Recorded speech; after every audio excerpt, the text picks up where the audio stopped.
피원합니다. 아멘. 미국의 이민교회에서 있었던 일입니다. 아주 성경을 사랑하는 젊은 부부가 있었는데 부부싸움을 토요일 날 하게 됐습니다. 잠시 파워포인트 슬라이드는 내리셔도 되겠습니다. 정말 성경을 사랑하는 부부인데 토요일 아침에 부부싸움을 하게 됐어요. 부인이 굉장히 화가 나가지고 2층 안방으로 올라가 버렸습니다. 아침 식사도 못 먹고 점심때가 다가오는데 내려올 생각을 하는 것이 아니었어요. 아이들을 올려보냈는데도 전혀 반응도 없었습니다. 남편이 곰곰이 생각해 보니까 내 안에는 성경을 사랑하니까 성경으로 풀어야 되겠다.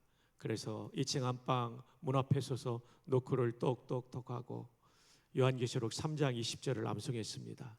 볼지어다 내가 문 밖에 서서 두드리노니 누구든지 내 음성을 듣고 문을 열면 내가 그에게로 들어가. 그제서야 반응이 보였습니다.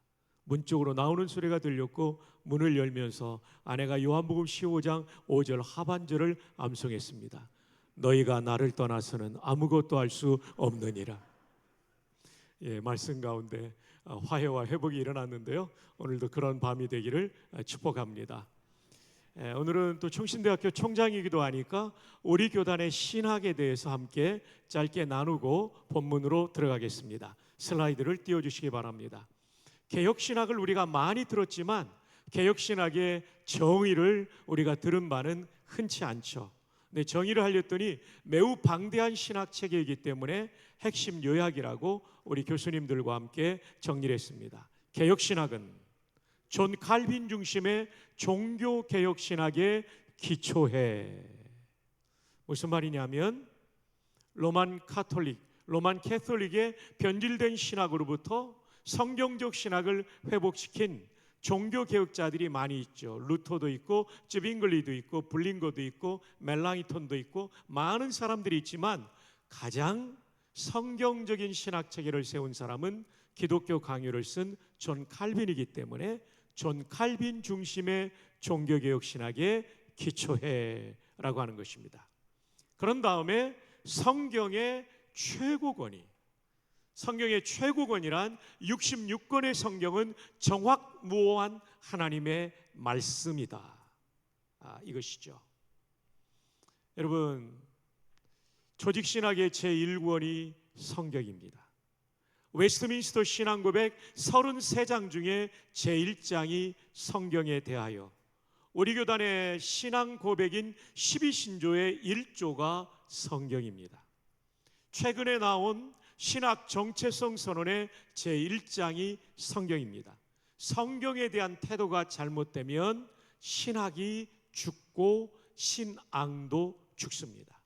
자유주의 신학이 뭐냐면 성경 66권이 하나님의 말씀이 아니라 이것은 사람의 작품이라고 말한 것이 자유주의 신학이죠. 이것은 잘못된 신학체계고, 우리 교단의 가장 가까운 신학교인 필라델피아 웨스트민스터 신학교의 설립자인 그레션 메이체는 1927년도에 자유주의는 기독교가 아니다 라는 책을 썼습니다. 그 다음에 자유주의가 일어나니까 이건 잘못됐지만 성경으로 돌아가야 되는데 완전히 성경으로 돌아가지 않은 신학 체계가 있습니다. 이게 이른바 신정통주의입니다. 정통이란 얘기는 성경으로 돌아간다는 얘기인데 신자가 붙은 이 신자는 안 좋은 신자입니다. 완전히 성경으로 돌아온 것이 아닙니다. 66권의 성경은 정확무오한 말씀으로 믿는 것이 개혁신학인데 그 중에는 하나님의 말씀도 있고 아닌 것도 있다라고 주장하는 게 신정통주의입니다. 이건 잘못된 성경에 대한 태도입니다. 작년 7, 8월에 3주간 재영 총신동문회 수련회를 제가 인도하면서 집회를 마친 다음에 영국 전역을 돌면서 영국의 신학교들이 초토화된 것을 보았어요. 신학생이 10명, 20명밖에 없습니다. 우리는 대학만 해도 1,300~400명에다가 물론 신학과는 학년별로 80명, 4832, 320명에 신대원이 1,100명. 전 세계에서 신대원 학생이 제일 많은 학교가 총신입니다. 근데 영국은 10명, 20명입니다. 충격을 받았어요. 영국 목사님 한 사람의 담임 목사님이 교회를 3개를 담임합니다. 왜냐하면 목회자가 없어서. 신학교가 죽으니까 교회가 죽는 거예요. 그 유명한 로이드 존스 목사님이 목회했던 웨스트민스터 채플에 가서 제가 주일 낮 예배를 드렸어요. 장의자를 다 치워버렸어요. 수천 명 모이던 교회에. 왜냐하면 100명도 모이지 않는 주일 낮 예배를 봤어요. 담임 목사님이 공석인 지 오래되었고 장로님 7분 중에 가르치는 은사가 있는 3분이 돌아가면서 설교하고 제가 간 날도 가이 밀러라는 장로님이 설교하셨어요. 정말 가슴 아픈 현장. 그 영광스럽던 로이드 존스 목사님의 시대가 지나가 버렸는데 왜 이렇게 영국 교회가 무너졌는가? 신학교가 무너졌기 때문이죠. 신학교가 왜 무너졌는가? 자유주의 아니면 신정통주의로 빠지니까 무너집니다. 여러분, 제가 김종철 목사님 말씀 무시하면 김 목사님이 언짢으실 거예요. 마찬가지로 하나님의 말씀인 성경을 무시하면 하나님이 그 신학교와 그 교회에 은혜를 주실 리가 없는 것이죠. 개혁신학은 신구약 66권의 성경은 정확무한 하나님의 말씀이다. 이것을 믿는 것이 개혁신학입니다. 믿으시면 아멘. 두 번째로는 오직 은혜로 얻는 구원. 인간의 공로로 얻을 수 없다는 거죠. 어젯밤 말씀드린 것처럼 박성규 목사도 40년이 넘는 목회, 안수로부터 38년이 되어가도 죄성이 있는데 인간의 공로는 지푸라기 같은 것입니다. 오직 십자가의 은혜로 우리는 구원받는 줄 믿습니다. 부활의 은혜로 우리는 몸까지 영생에 동참하게 될 것입니다. 오직 은혜로 얻는 구원. 세 번째는 하나님의 통치입니다. 오늘 본문에 나오는 매우 중요한 가르침이 하나님의 통치여서 조금 이따 말씀드리겠지만 가장 하나님을 영화롭게 하는 신앙, 그리고 내 인생이 가장 행복할 수 있는 것은 하나님을 나의 왕으로 모시고 내가 종으로 살 때 우리는 가장 하나님을 영화롭게 하고 행복할 수 있습니다. 이건 잠시 후에 말씀드립니다. 마지막으로 강조하는 것은 문화 변혁입니다. 하나님은 우리를 구원해서 천국으로 인도하시는 것이 궁극적 목적이지만 이 땅에 사는 동안 우리의 삶의 전 영역에 하나님의 통치를 받게 함으로 말미암아 비성경적인 가정의 문화가 바뀌고 일터의 문화가 바뀌는 거죠. 그리고 때로는 교회 안에도 비성경적인 문화가 있다면 이 문화를 바꾸는 것이 하나님께서 원하시는 거죠. 이것이 세상의 빛과 소금이 되라는 말씀이죠. 교회는 교회만을 위해 존재하지 않습니다. 교회를 위해 존재하고 하나님의 영광을 위해 존재하는데 동시에 이 땅에 하나님의 뜻이 이루어지는 것, 주기도문이 이루어지는 그 삶을 사는 거죠. 자, 여러분, 여기까지가 개혁신학의 핵심 요약입니다. 함께 한번 읽어볼까요? 시작. 개혁신학은 존 칼빈 중심의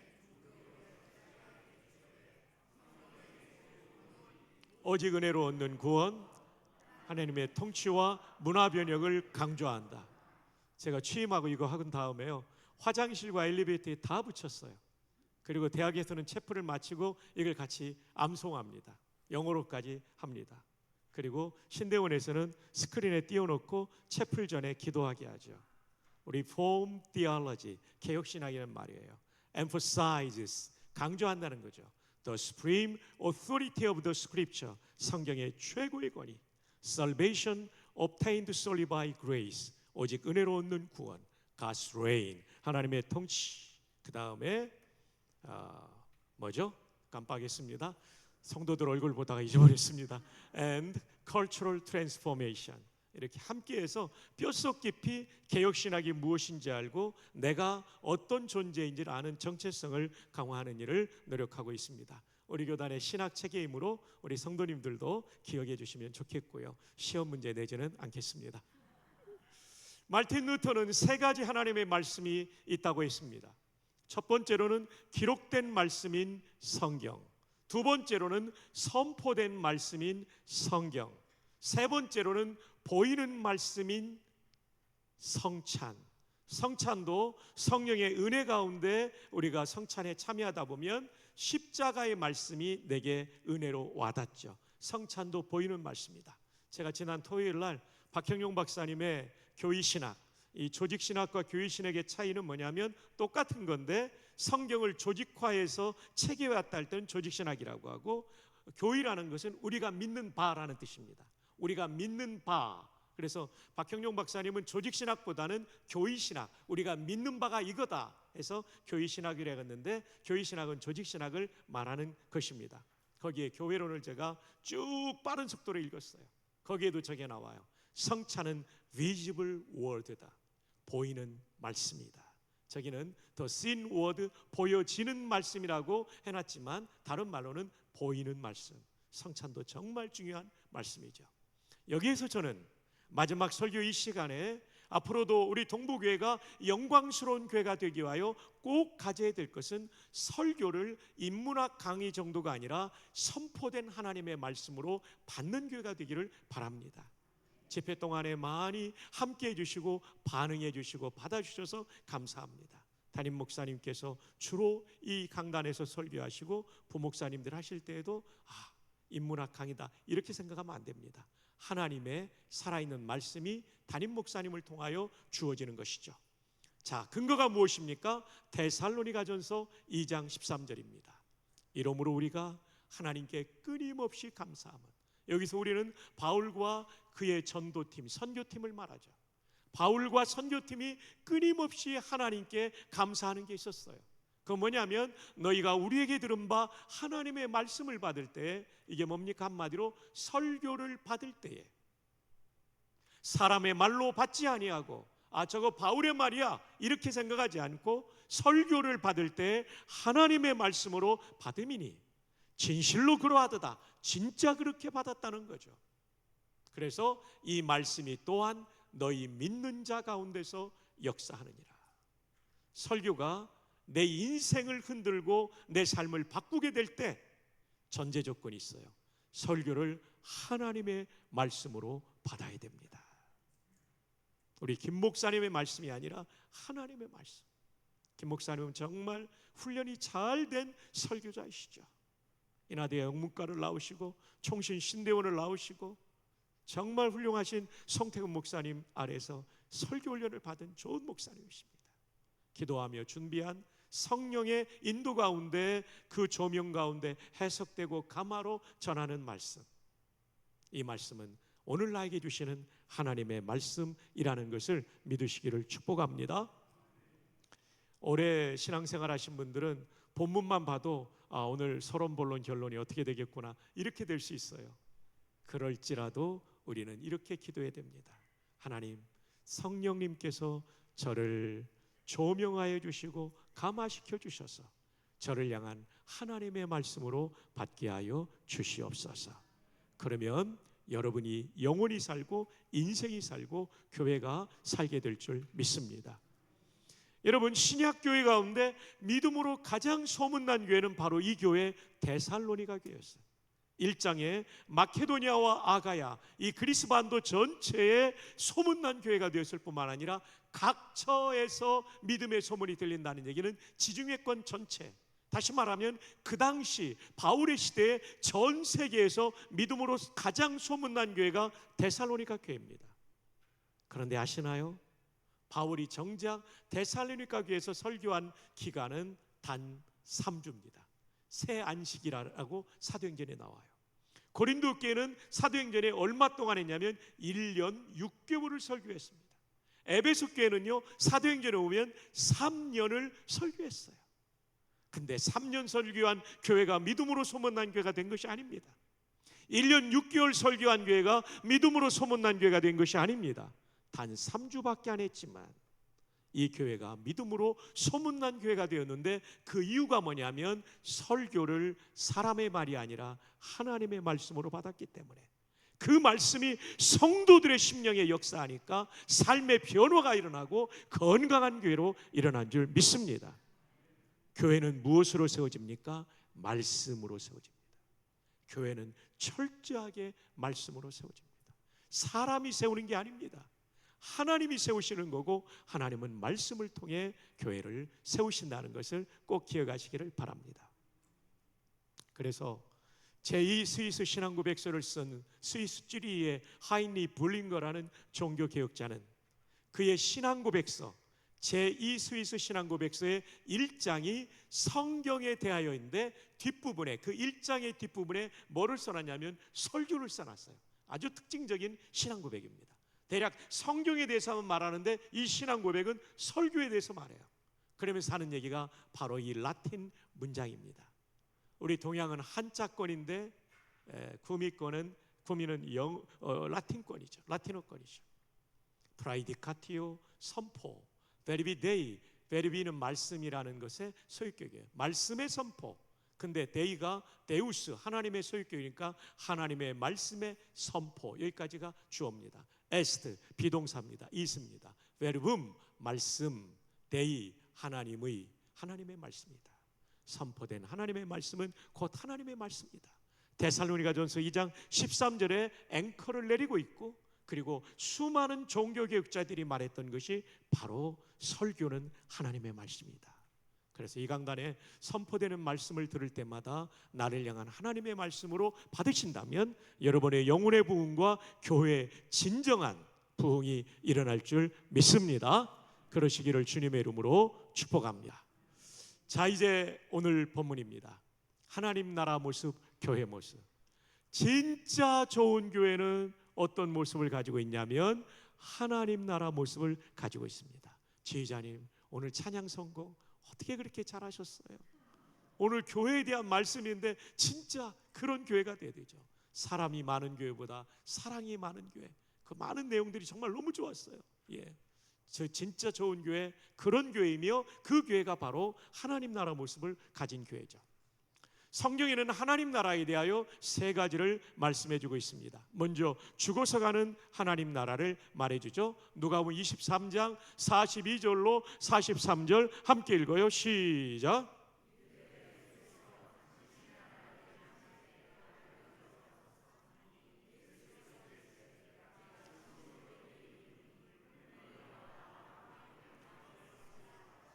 어제도 말씀드린 것처럼 신앙 고백이 아주 짧습니다. 근데 진실로 내게 이르노니 오늘 네가 나와 함께, 오늘 내일이 아닙니다. 연옥 갔다가 아닙니다. 바로 가는 거예요. 연옥은 잘못된 가톨릭의 교리예요. 낙원 천국에 있으리라. 이 신앙 고백이 짧은데 그 뜻은 뭐냐? 당신의 나라는 이 나라의 소유권자가 예수님이라는 거고, 나라의 소유권자는 왕이기 때문에, 왕은 유대 개념의 메시아이기 때문에 예수님을 메시아로 고백한 이 고백을 듣고 단박에 너 구원받았다 하는 거죠. 디모데후서 4장 18절은 바울 사도가 순교 직전에 쓴 성경의 맨 뒷부분이에요.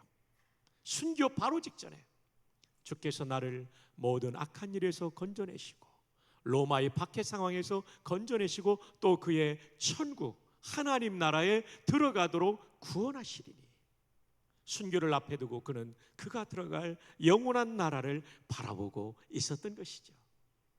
우리의 사랑하는 부모님들이 계신 그 나라, 우리 주님과 삼위일체 하나님과 천사들이 있는 그 나라, 아브라함과 이삭과 야곱과 다윗이 있는 그 나라가 분명히 있다는 것이죠. 루이스 볼컵이라는 조직신학자가, 박형룡 박사님도 이분의 책을 많이 인용했는데 예수님의 승천을 설명하면서 죽어서 가는 하나님 나라를 이렇게 설명해 주고 있습니다.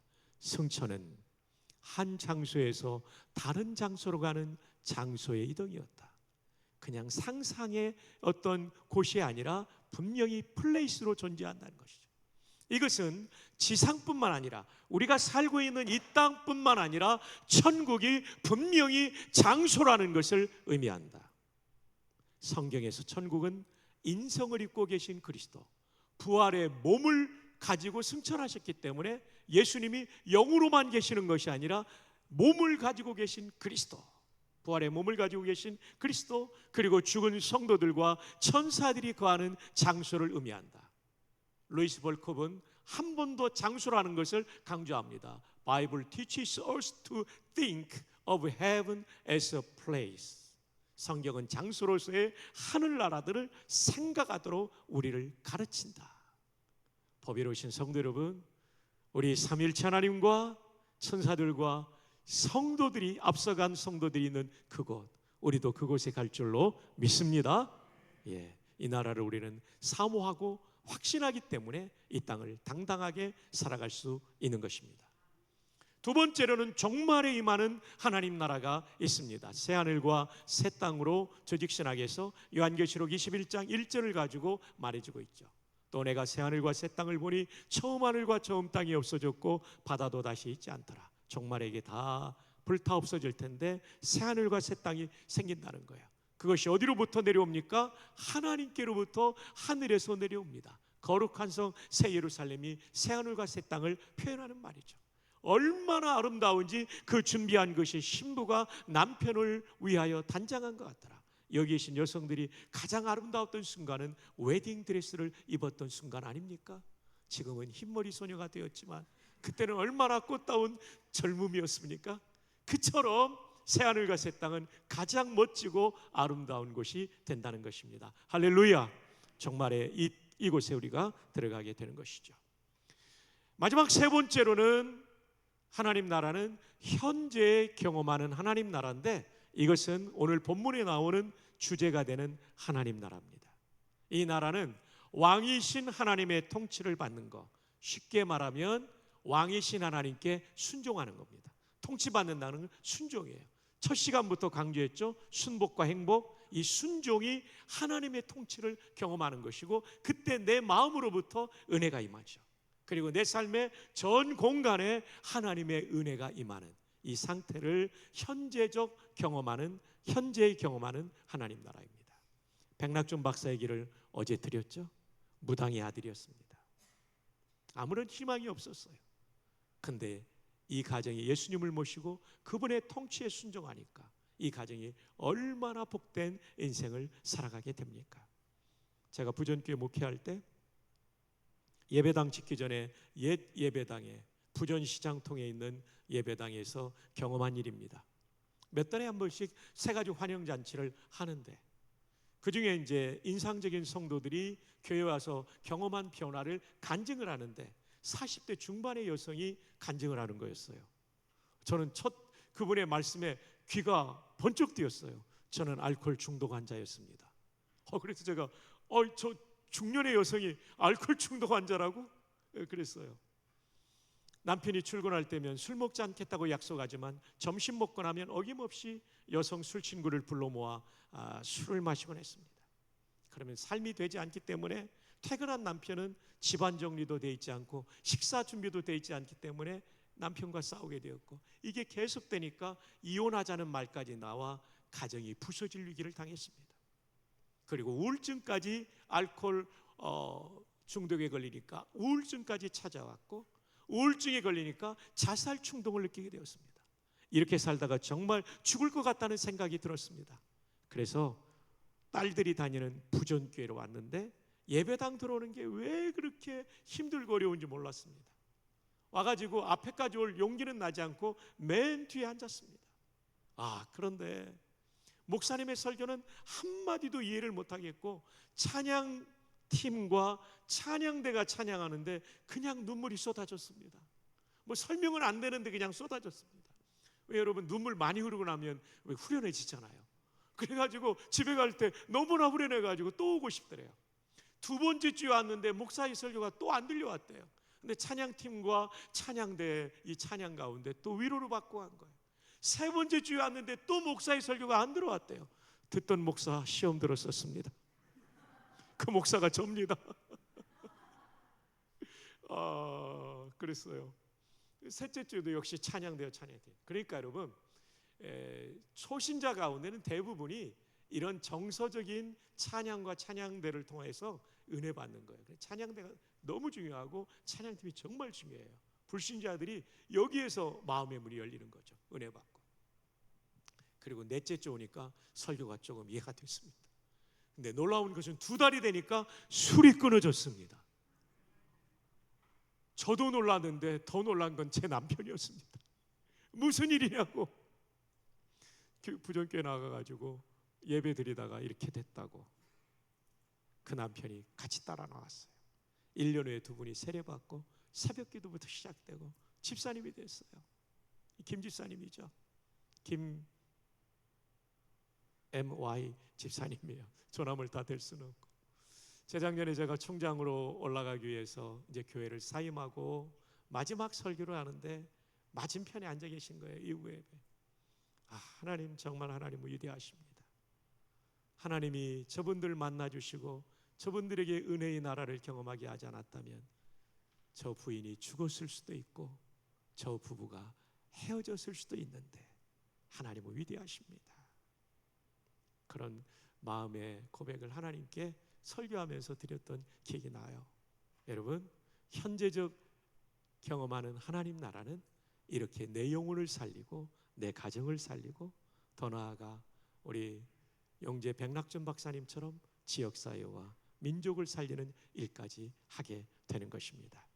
오늘 이 말씀을 들으면서 하나님 나라가 우리 개인과 가정과 교회 그리고 전주 땅에 충만하게 임하는 그 출발점이 되기를 주님의 이름으로 축복합니다.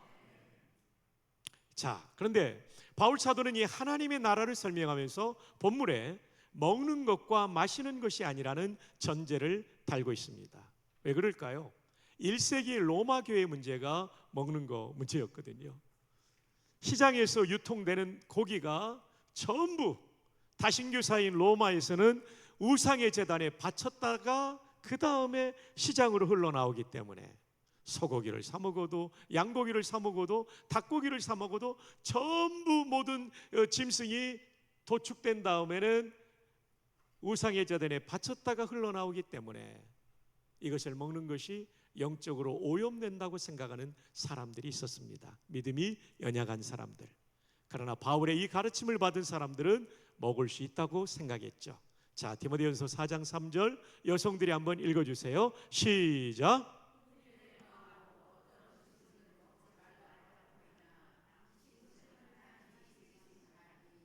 네, 어떤 음식물은 먹지 말라고 한다는 것은 시장에서 판매되는 모든 종류의 고기를 먹지 말라 이 뜻입니다.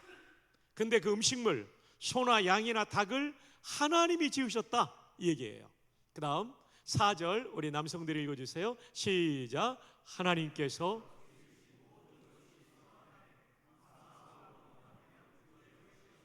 그 하나님이 지으신 소나 양이나 뭐 닭 다 선하기 때문에 감사기도 하고 받아 먹으면 버릴 것 없다. 먹을 수 있다는 가르침이에요.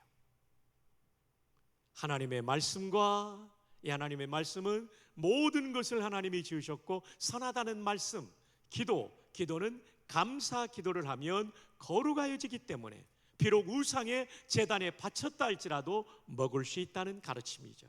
그래서 어제 제가 조상제사에 대한 말씀을 드리면서 절은 하면 안 되지만 먹을 수 있다.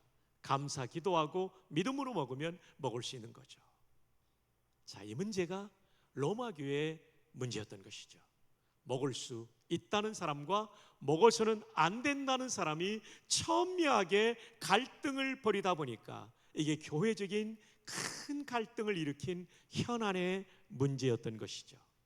바울은 이 문제, 이 현안의 문제를 어떻게 해결합니까? 하나님의 나라는 성경의 정말 중요한 중심 주제를 가지고 본질적인 주제를 가지고 이 문제를 풉니다. 고수들은요 본질로 문제를 해결하는 거죠. 이번 부흥의 주제가 아드 폰테스. 아드는 어디까지, 폰테스는 샘, 직역하면 샘까지, 좀 더 풀이하면 근원까지, 한 번 더 풀이하면 본질로 돌아가자. 이게 성경으로 돌아가자는 거잖아요. 그 성경 중에 중요한 내용이 하나님의 나라, 하나님의 통치를 받는 것을 말하고 있는 것이죠. 자, 그렇다면 하나님 나라는 어떤 나라입니까? 먼저 의의 나라라고 말합니다. 하나님 나라는 의의 나라입니다. 한번 따라해 볼까요? 하나님 나라는 의의 나라입니다. 그럼 여기서 말하는 의는 무엇을 뜻할까요? 영어로는 righteousness, 헬라어로는 디카이오시네라고 하는데 이 단어는 세 가지 의미로 쓰여요. 첫 번째 칭의, 믿음으로 의롭게 된다는 칭의가 로마서에 많이 나오는데 본문에서는 칭의를 가리키지 않아요. 두 번째는 에베소 6장에 나오는 의에 흉배할 때 이 의는 정의를 말합니다.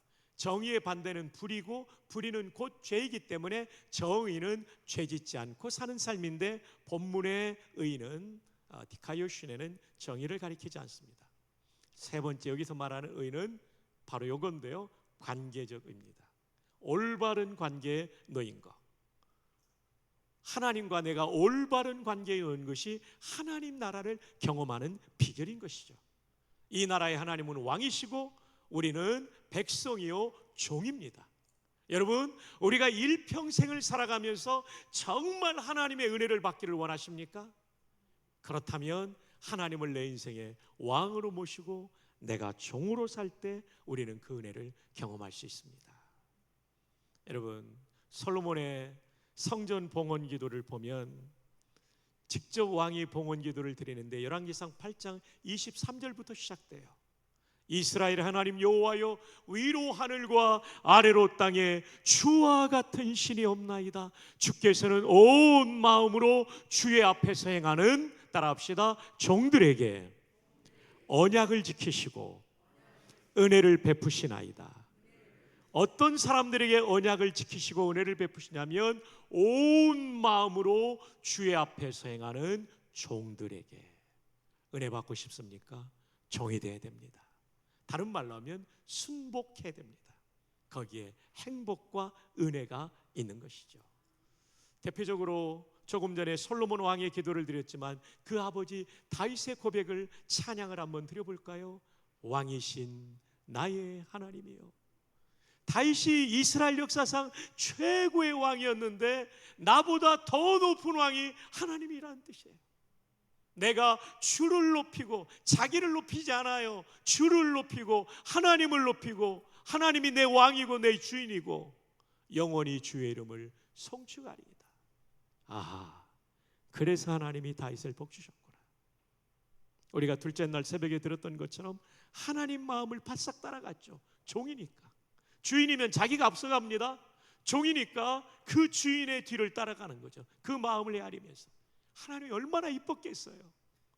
보배로우신 성도 여러분, 우리 모두 종으로 살기를 주님의 이름으로 축복합니다. 근데 여기 송축이라는 중요한 히브리어를 오늘 설명드리려고 해요. 바라크라고 합니다. 한번 따라해 볼까요? 바라크. 찬양되는 신대어 놔도 될 것 같아요. 바라크. 바라크. 이 바라크의 뜻은 세 가지예요. 축복하다. 사람이 다른 사람을 바라크한다고 할 때는 축복하다로 번역합니다. 축복이라는 빌축자의 복복자, 복을 빌어주는 거죠. 두 번째, 하나님이 사람에게 바라크한다고 할 때는 복 주시다, 복 내리다, 복을 베풀다, 이 뜻입니다. 세 번째, 사람이 하나님께 바라크한다고 할 때는 송축하다, 찬양하다라는 뜻이에요. 근데 우리는 저도 그렇고 우리 많은 분들이 하나님 축복해 주세요 그러는데 하나님은 복을 빌어주는 그런 분이 아니에요. 복을 주시는 분이에요. 만복의 근원이니까. 그래서 우리 성경에 보면 복 주시다, 복 내리다, 복을 베풀다는 하나님을 주어로 하고, 사람이 다른 사람에게 할 때는 축복하다로 나와 있어요. 성경을 잘 보세요. 근데 요즘은 이제 인터넷 사전에 들어가면 하도 우리가 하나님이 주시는 복을 축복이라고 하니까 인터넷 사전 같은 데 보면 기독교의 신이 인간에게 주는 복이라고 돼 있는데, 그러나 국어학자들이 볼 때는 이거 한자적으로 딱 구분이 됩니다. 성경을 다 번역한 다음에는 국어학자들의 감수를 받았기 때문이죠. 송축하다는 것은 하나님을 찬양하다라는 뜻이에요. 그래서 3번만 영어로 한번 소개해 드립니다. 이 사전에 나온 대로 to adore, 찬미, 찬송하다. with bended knees, 두 무릎을 꿇고, 이겁니다. 한 무릎을 꿇은 게 아니에요. 두 무릎을 꿇은 거예요. 두 무릎을 꿇는다는 얘기는 왕 앞에 취하는 고대의 태도입니다. 예의입니다. 예절입니다. 두 무릎을 꿇고 하나님을 찬양한다는 바라크는요, 최고의 찬양이에요. 하나님을 나의 왕으로 높여드리는 찬양이에요. 할렐루야.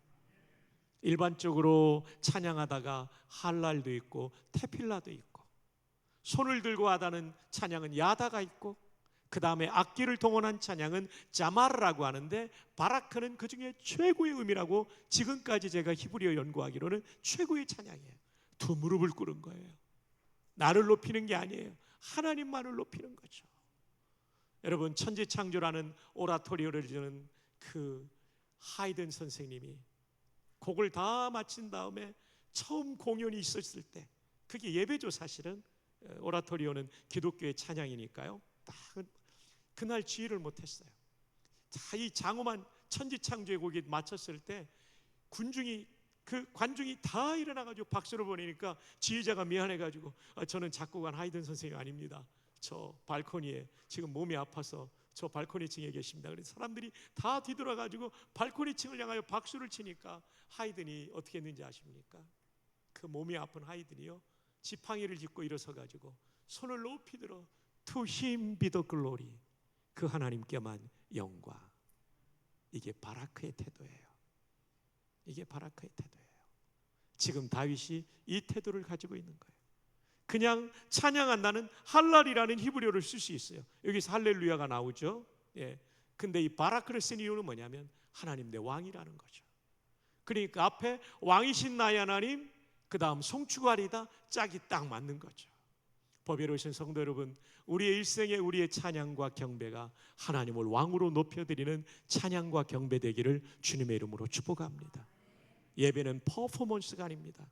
퍼포먼스는 나 나름대로 전하려는 메시지가 있고 내가 영광을 받는 거지만, 찬양과 예배는 오직 그분께만 To him be the glory, 영광이 있기를 축복합니다. 자, 옆에 있는 분에게 우리 한번 하이파이브 하면서 축복합시다. 바라크. 한 번 더 송축합시다. 네, 너무 아름답습니다. 네, 정말 좋습니다. 이 바라크라는 말이 영어로는 bless입니다. 이게 사람이 다른 사람에게 축복하다라도 되고, 하나님이 복 주시다, 복 내리다, 복 베풀다도 되고, 송축하다도 되는 거예요. 똑같은 단어인데 문맥에 따라 달라지는 거죠. 이 창세기 12장 3절에 아브라함을 부르시면서 여호와 하나님께서 아브라함에게 하신 말씀이에요. 너 아브라함을 모하는 자에게는 축복으로 합니다. 왜냐하면 제3자가 사람인 아브라함에게 바라크니까 축복으로 번역됩니다. 내가 여호와께서 바라크한다 할 때 뭐로 번역됩니까? 복을 내리고로 번역합니다. 그래서 우리가 좀씩 노력은 해야 됩니다. 저도 하다 보면 하나님 축복해 주세요 이런데, 그러지 말고 하나님 복을 내려주세요. 아니면 운율을 맞추기 위해서는 음절을 늘려서, 장로님 음절을 늘려서요, 그죠? 큰 복을 내려주십시오. 이렇게 우리가 기도할 수 있는 것이죠. 그래서 우리가 요즘 부르는 찬양 가운데 송축해 내 영혼아 거룩하신 이름, 이전에 없었던 노래로 나 주님을 경배해. 그 송축해가 영어 가사가 Bless the Lord, O my soul, 이렇게 시작됩니다. 이때 bless는 축복하다, 복을 내리다가 아니라 뭐죠? 송축하다는 거죠. 목적어가 하나님일 때는 모두가 하나님을 찬양하되 왕으로 높이며 무릎 꿇어 찬양한다. 바로 그 뜻인 것이죠. 참 하나님 보시기에 다윗은 너무 귀했죠. 왕이신 나의 하나님, 내가 무릎 꿇고 하나님을 왕으로 높이며 찬양합니다. 자, 현재적 하나님 나라를 경험하는 비결은 무엇입니까? 하나님을 왕으로 모시고 그분의 말씀의 통치 앞에 순종하는 종으로 사는 것. 이것이 우리가 하나님 나라의 은혜를 경험하는 가장 중요한 조건입니다. 한번 따라 할까요? 종으로 삽시다. 남성들은 이렇게 인사합시다. 종놈으로 삽시다. 여성들은요? 권사님 고맙습니다. 이렇게 확실한 지지자가 있어서 고맙습니다. 예, 제가 이렇게 말씀드리는 것은 좀 송구하기도 하지만 충격을 받으면 안 잊어버리기 때문에 그래요.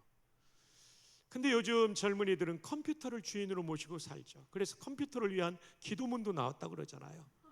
메모리에 있는 우리 프로그램 암호를 거룩하게 하옵시며 운영체계에 임하옵시며 명령이 모니터에서 이룬 것 같이 프린터에서도 이루어지이다. 오늘날 우리에게 일용할 데이터를 주옵시고 우리가 우리에게 죄 지은 자를 사하여 준 것 같이 파일의 에러를 사하여 주옵시고 우리를 다운에 들게 하지 마옵시며 다만 정전에서 구하옵소서. 대개 CPU와 하드와 USB가 컴퓨터께 영원히 있사옵나이다. 엔터. 컴퓨터는 도구이지 우리의 주인이지 않습니다. 오직 나 주님만을 섬기리. 헛된 마음 버리고 주님만을 섬기고 그분이 우리의 왕이 되어야 되는 것이죠. 그래서 옆에 분에게 한 번 더 하이파이브 합시다. 종놈으로 삽시다. 병련으로 삽시다. 네, 뒤에도 한번 해주시기 바래요. 종놈으로 삽시다. 병련으로 삽시다. 박승규 목사를 위해서 기도해 주실 가장 중요한 기도 제목은 제가 총장이지만 종으로 사는 겁니다. 하나님 두려워하고 하나님이 학교를 통해 하시려고 하시는 일을 따라가는 사람이 되면 제가 임무를 마치고 퇴직하게 될 때 제 후배들이 그런 얘기를 할 수 있으면 좋겠어요. 박 목사는 하나님의 종이었다. 그리고 그가 걸은 길은 나도 가고 싶은 길이다. 이게 제가 후배들에게 남길 수 있는 최고의 유산이라고 생각합니다. 제가 똑바로 자라도록 종놈 되도록 기도해 주시기 바랍니다. 여러분이 한번 저를 한번 축복해 주실래요? 좋은 종놈 되세요라고. 시작. 양로이 감사합니다. 자, 그러면 좋은 종놈은 어떤 사람인가? 우리는 민주주의 사회에 살기 때문에 종의 개념이 별로 없어요. 제가 어릴 때만 해도 제가 이제 저희 집이 이제 잘 살다 망해가지고 어렵게 살았는데 저 어릴 때는 이미 망한 다음이라 뭐 혜택을 별로 못 받았어요 저는. 근데 이제 문중 산에 가면 종갓집이니까 그 산지기 영감님이 저한테 얼마나 깍듯이 했는데 제가 참 초등학교 들어가기 너무나 불편했어요. 그 정도 좀 맛봤을 뿐이지 우리는 종의 개념이 없다는 거죠. 고대의 종을 보면 좋은 성도가 이래야 된다는 걸 보여줘요. 4가지가 없는 거예요. 몇 가지가 없다고요? 예, 첫 번째로는 자기 뜻이 없어요. 아무리 하고 싶어도 주인이 하지마, do not 하면 절대 안 해요. 좋은 성도는 하나님이 하지 말라는 거 안 하는 분이에요. 근데 하기 싫은데 주인이 해, do 하면 하는 거예요. 주일학교 교사 안 하겠다고 그랬는데 목사님 말씀 듣고 한 분 계세요? 좋은 종이에요. 근데 안 한 분 계세요? 오늘 밤에 마음 고쳐먹고 다시 컴백하기를 바랍니다. 자기 뜻이 없는 게 좋은 종이에요. 오직 주인의 뜻만 있는 거죠. 나 주님만을 섬기리. 헛된 마음 버리고. 그러면요, 이 교회가 전부 종놈하고 연만 가득 차 있으면 하나님이 얼마나 일하시기 좋겠어요. 세계 최고의 교회가 될 줄로 믿습니다. 여러분 교회가 하나님 나라의 은혜가 가득 찬 교회가 되기 위해서는 다 종놈이 되는 거예요. 종연이 되고 그러면요 기가 막힌 교회가 될 거예요. 꼭 그런 교회 되기를 바랍니다. 아멘. 아멘.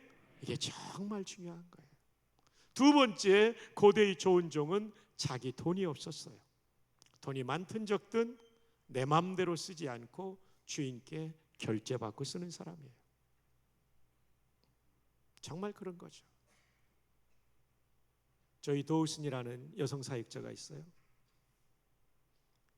너무 백화점에 갔는데 예쁜 옷이 있어서 사려고 했는데 약간 사이즈는 큰데 살까 말까 하다가 하나님께 기도했더니 사지 말라고 하는 거예요.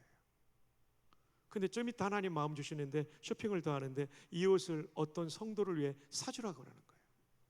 속으로 마음이 불편했어요. 하나님은 나는 사랑하지 않는가 봐. 그 여자 성도만 사랑하는가 봐. 그래가지고 어쨌든 순종해가지고 이분이 이 옷을 잘 포장해가지고 그 성도에게 주니까 깜짝 놀라는 거예요. 자기가 입고 싶었던 옷이 선물로 주어졌다고. 집으로 돌아올 때 이제 순종했다는 기쁨이 있었지만 한편은 입고 싶은 옷을 못 입은 거예요. 근데 놀랍게도 몇 주 후에요 선물이 서포로 온 거예요. 저희 도우슨이 여성 사역자라 말씀 전하는 분이거든요. 선생님의 말씀을 듣고 너무나 은혜 받아가지고 보답할 길이 없을까 고민하다가 저는 패션 디자이너인데 제가 만든 옷을 선생님 사이즈로 대략 맞춰서 보내드립니다. 딱 열어보니까 자기가 사려고 했던 옷인데 백화점에서 사이즈가 한 사이즈 컸는데 사이즈가 딱 맞는 거예요. 이분이 놀라운 충격을 받습니다. 하나님께 순종했더니 다른 여성 성도에게 유익을 줄 뿐 아니라 하나님은 디자이너를 통해서 직접 은혜를 주신 것을 경험한 거죠. 이게 성도의 삶입니다. 하나님의 음성에 순종하는 거죠. 그리고 백화점에 무엇을 산다 할지라도 그분은 그 다음부터는 너무 비싼 거는 사지 않는데, 왜냐하면 더 많은 사람을 돕기 위해서. 여러분, 11조는 신앙이 좋은 사람이 하는 게 아니라 구원받은 성도는 다 해야 돼요. 왜냐하면 내 돈의 주인이 하나님이라는 고백이죠. 하나님이라는 고백. 제가 군에 있을 때 공수훈련을 받았는데요, 이 공수훈련하는 특공연대나 특전사는 1번 강화자가 누구냐면, 군목이 있을 때는 무조건 1번 강화자는 군목입니다. 낙하산 메고 이제 타기 전에 기도하고 타거든요. 와, 저도 1번 강화자로 딱 섰는데 지상 400m예요. 주낙하산이 배낭식으로 어깨에 메어져 있고, 이게 안 펴지면 제가 수동으로 펼 수 있는 예비 낙하산이 앞에 이렇게 걸려 있어요. 걸은 거죠. 1번으로 뛰는데 진짜 겁나더라고요. 제 딸이 태어난 지 몇 달 안 됐을 때였어요. 내가 가면 쟤는 또 어떡하나 이런 생각도 들고. 근데 뛰어내리는데 광야에 팍 튀어나가는데요, 이 낙하산이 완전히 산계될 때까지, 산계되면 편집 나는 거예요. 4초 걸려요.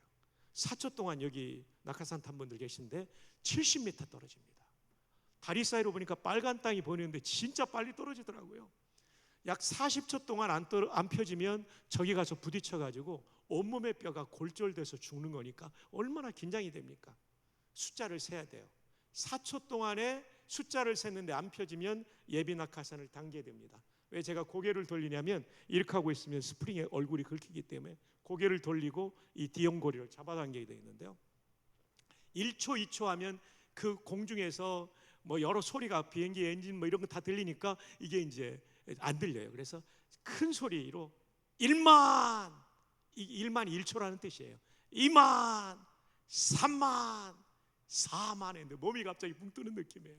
초당 15m로 떨어지다가 속도가 줄어드니까요.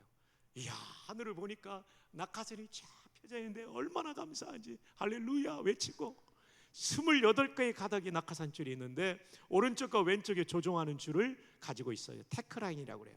이렇게 볼펜 깍지 요 포인터 절반 사이즈인데요, 쫙 당기면 오른쪽으로 쫙 가요. 왼쪽 걸 당기면 왼쪽으로 가요. 둘 다 당기면 빨리 떨어져요. 와, 너무 좋더라고요. 여러분, 하늘에서 내려오는 기분이 정말 좋아요. 하늘에서 하늘을 보고 하늘에서 땅을 보고, 이야, 감동적이에요. 여러분도 꼭 한번 경험하시기를 축복합니다. 그리고 내려오는 시간이 그렇게 많이 걸리진 않아요. 야산 30m 넘으면 다리 털고 앞꿈치 무릎을 모아요. 왜냐하면 벌리고 떨어지면 사람은 오른쪽 아니면 왼쪽에 힘을 주기 때문에 거기가 골절돼요. 아니면 삐어요. 그래서 딱 모으고 힘 빼고 있으면 하나도 안 다쳐요. 와, 너무 좋아요. 근데 여러분, 이 창공에서 내려오는 기쁨을 맛보려면 지상교육 3주를 패스해야 돼요. 진짜 얼차례 많이 합니다. 왜냐하면 이 군기가 빠지면 사고 나니까요. 선착순 많이 하고 푸시업 많이 하고 온갖 얼차례를 많이 하면서 합니다. 그리고 마지막 관문이 뭐냐면, 비행기에서 뛰어내릴 때 겁먹지 말라고, 비행기에서 뛰어내릴 때 또는 기구에서 뛰어내릴 때 느끼는 공포심과 동일한 공포심을 느끼는 높이에서 뛰어내리게 해요. 모형탑이라고 콘크리트 구조물이 있어요. 그 앞에는, 뛰는 높이 앞에는 케이블이 지나가고 거기에 도로래가 달려있고, 내 모형 낙하산에 이 하네스라고 그러죠, 이 멜빵 같은 걸 거기 딱 걸고 뛰어내리면 안전한데, 그래서 도로에 매달려서 쭉 가면 저 둔덕에 가서 딱 서면 되는데, 근데 밑에서 볼 때는 아무것도 아닌데 이 11m에서 딱 서면요 굉장히 겁나요. 그래서 이게 자세가 나와야 되거든요. 뛰어내리면서 자세가 안 나오면 이게 비행기에서나 기구에 뛰어내릴 때 잘못하면 이 낙하산줄이 몸을 감아서 죽을 수 있기 때문에 자세가 중요해요. 팍 뛰어나가면서 엉덩이를 꼭지 쪽으로 V자가 딱 돼야 돼요. 눈 딱 떠야 되고요. 이게 잘 안 돼요. 겁먹으면 눈 감게 되고. 근데 여기 서면 겁나는 거예요. 그래서 뛰어. 여러 번 해도 안 뛰어내리면 그 점프 마스터 중사가 발로 뻥 차요. 그러면 으악 하고 떨어졌는데 그 사람 죽었을까요? 안 죽었을까요? 안 죽고 잘 매달려 가요. 근데 안 죽을 줄 아는데도 겁나는 거예요. 왜냐하면 이 모형탑의 높이가 가장 공포를 느끼는 높이, 이게 11m입니다. 저희는 이것을 공포의 11m라고 합니다. 성도에게도 공포의 11m가 있으니 이는 11조 헌금이라고 말씀드리겠습니다. 여러분, 11조 설명하려고 공수교육까지 얘기했습니다. 11조 하면 안 죽어요. 근데 11조 하면 이번 달 마이너스 될 것 같고 죽을 것 같잖아요. 안 죽어요. 저희 어머니가 아버지 돌아가시고 그 가난한데도 11조를 뭐 얼마 아니죠. 떼는 거예요. 드리는 기쁨이 있어, 아들아. 그 어머님의 헌신이 오늘 저를 이렇게 살게 해주신 것 같아요. 그걸 보고 하나님께서, 여러분, 11조는 구원받은 성도가 꼭 해야 돼요. 혹시 대부분이 하시겠지만 안 하신 분이 있다면 바로 2월 달부터는 꼭 시작하시기를 바랍니다. 다윗은 제가 첫날 말씀드린 것처럼 13조 원의 건축원금을 드리고 드린 기도가 10절부터 나오는데요. 제가 좀 암송해 드릴게요. 다윗이 여호와를 송축하여 이르되, 우리 조상 이스라엘의 하나님 여호와여, 주는 영원부터 영원까지 송축을 받으시옵소서. 송축이 또 나와요. 가만히 보면 송축이라는 단어가 구약에 많이 나옵니다. 그러면서 이제 쭉 건너가면 이런 말이 나와요. 부와 귀가 주께로 말미암고 또 주는 만물의 주제가 되사 손의 권세와 능력이 있사오니 모든 사람을 크게 하심과 강하게 하심이 주의 손에 있나이다. 역대상 29장 12절이에요. 13절은 건너가고 14절, 나와 내 백성이 무엇이기에 이처럼 즐거운 마음으로 드릴 힘이 있었나이까. 13조 원을 드리면서도 즐거운 마음으로 드렸다는 거예요. 그리고 다윗을 보고 다른 성도들이 따라했다는 거예요. 이어지는 기도는 이렇습니다. 모든 것이 주께로 말미암았사오니 우리가 주의 손에서 받은 것으로 주께 드렸을 뿐이니이다. 이게 헌금의 태도예요. 내 것을 그냥 아까워서 마지못해 드리는 것이 아니라 모든 것이 주께로 말미암았사오니 우리가 주의 손에서 받은 것으로 주께 드렸을 뿐이니이다. 이게 종의 태도죠. 그래서 송축한다고 이 기도는 시작하는 것이죠. 자, 첫 번째 좋은 종은 자기 뜻이 없고, 두 번째 좋은 종은 자기 돈이 없습니다. 세 번째 좋은 종은 자기 자식이 없습니다. 내가 낳은 자식, 사랑하는 자식, 그 자녀지만 내 뜻대로 키우지 않아요. 주인이 시키는 일을 하게 하는 것이죠. 짧은 인생 속에 사랑하는 우리 자녀들이 하나님께서 그에게 원하시는 것이 무엇인지 발견하도록 기도해주고 격려해주고 조언해주세요. 혹여 여러분의 자녀 가운데 목회의 길을 걸어가기를 원한다면 목사가 되는 게 참 고통스러워 보이고 힘들어 보이지만, 그러나 이거보다 의미 있는 게 없어요. 목사의 길은, 저도 목사로 살아왔지만 쉬운 길은 결코 아닙니다. 그러나 이 길은 정말 의미가 있어요. 어떤 의미가 있습니까? 군에서 제가 전도한 장병만 3,000명이 넘어요. 제대하고 전도 집회 때 전도한 사람이 또 얼마나 많아요. 구원을 시킨 거예요. 그 사람들에게 영원한 삶의 복을 나눈 것이 목사로서의 특권이에요. 그리고 아까 말씀드린 K 집사님, 자살할 사람이 저를 통해 살아나게 된 거죠. 이혼할 가정이 회복되게 된 거죠. 군에서 한 병사는 제대할 때 목사님 아니었으면 탈영할 뻔했어요. 통신병이었는데요. 이런 수많은 간증들이 있어요. 근데 저는 알아요. 제게 간증을 나누지 않은 성도들에게도 하나님은 역사하신 거죠. 목회, 이거는 쉽지 않지만 이것처럼 영광스러운 일은 없다고 생각합니다. 저는 우리 동부교회에서 해마다 한두 명씩의 신대원생이 꼭 나오기를 바랍니다. 있죠? 네. 저기 뒤쪽, 목사님, 장로님들 신대원 오는 사람은 꼭 장학금 주세요. 전액 장학금. 지금은 부교역자를 뽑기 어려운 시대지만 조금 지나면 담임 목사를 뽑기 어려운 시대가 올 수 있어요. 영국처럼. 저희 어릴 때만 해도 신학하라는 얘기를 부목사님, 담임 목사님들이 많이 하셨어요.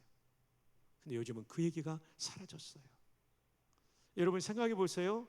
총신이 지금 전 세계에서 제일 많은 인원이지만 우리 교단교회가 12,000교회가 되는데 1,100명 가지고는요 전도사 못 채우는 거예요. 옛날에는 전북신학교도 한 300명 됐을 겁니다. 부산신학교도 300명 됐습니다. 수원신학교, 서울신학교, 이 지방신학교가 300~400명이 됐어요. 그러니까 전도사 충원이 다 됐는데 지금은 거기가 좀 30명대로 떨어졌어요. 그러니 전도사님이 없는 거죠. 수도권에만 교회가 5,000교회입니다. 우리 교단교회만. 이 중에 2,000교회 정도는 전도사가 필요한데 신대원생이 1,100명밖에 안 되는 거예요. 우리 전주까지는 못 내려오니까 청신을 돕는 게 무슨 의미가 아니에요. 나중에 담임 목사님 올 사람이 없어질 수 있어요. 그래서 여러분 청신을 꼭 좀 도와주시기 바랍니다.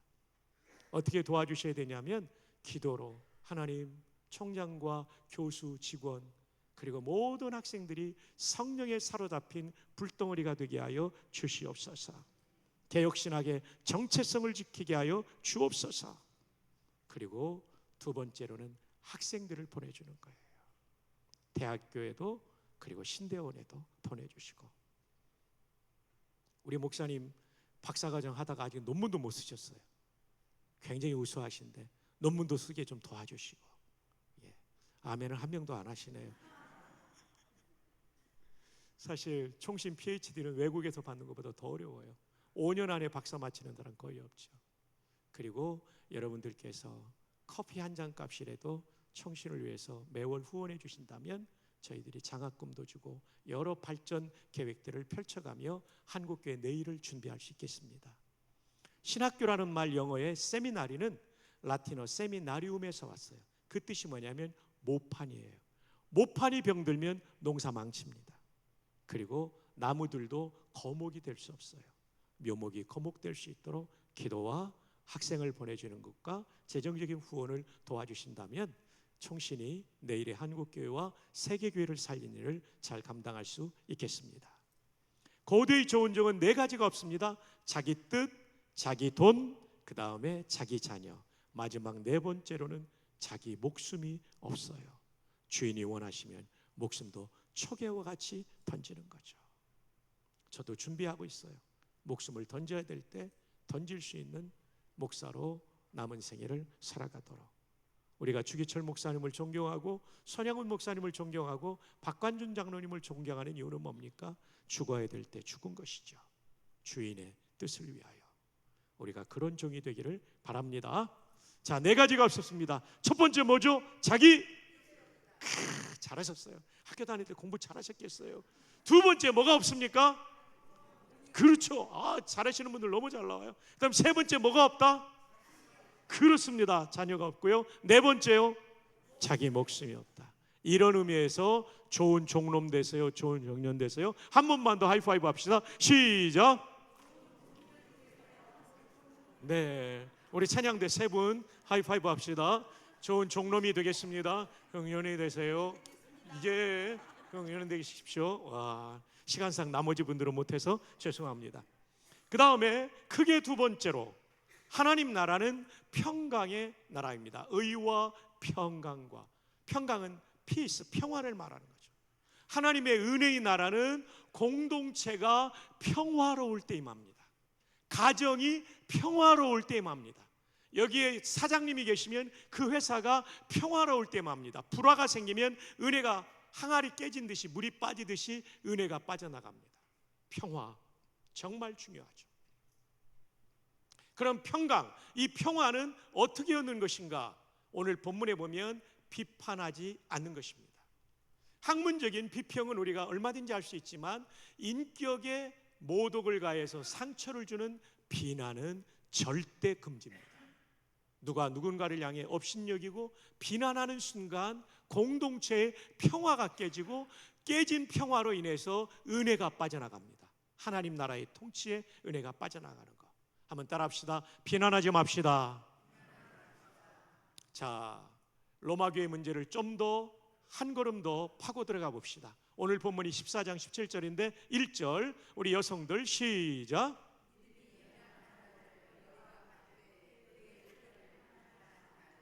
비판하지 말라가 인격적인 모독을 가하는 비난하지 말라. 2절 남성들이요.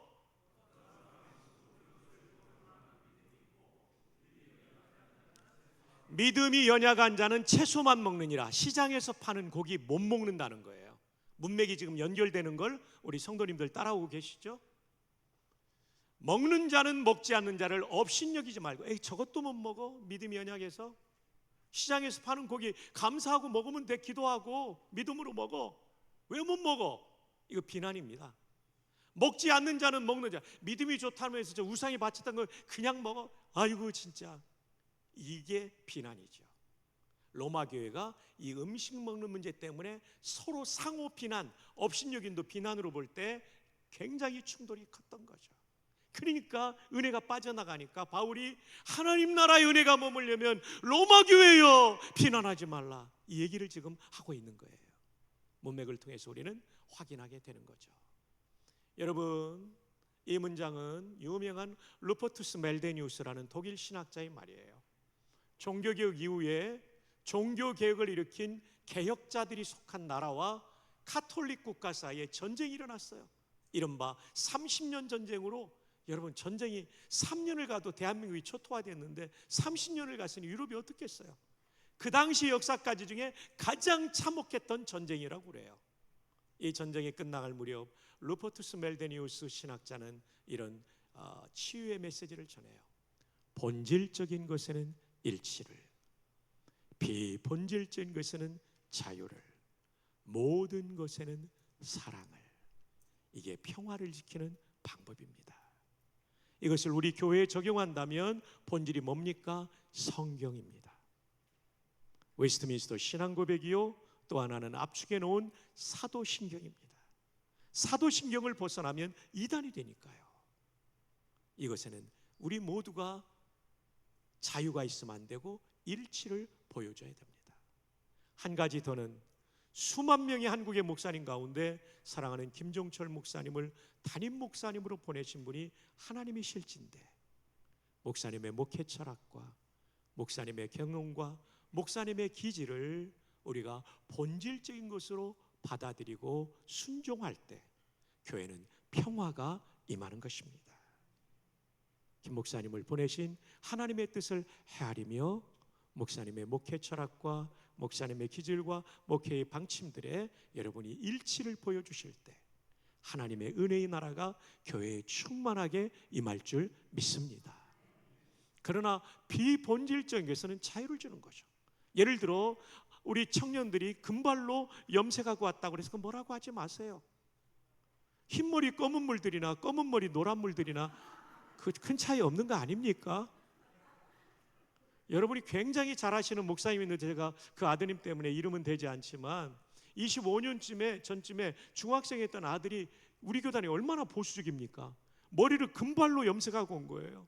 이 형님 목사님이 저녁 먹고 교회 기도하러 가는데 아들이 금발하고 들어오니까 충격을 받은 거예요. 근데 사춘기 방황을 할 때예요.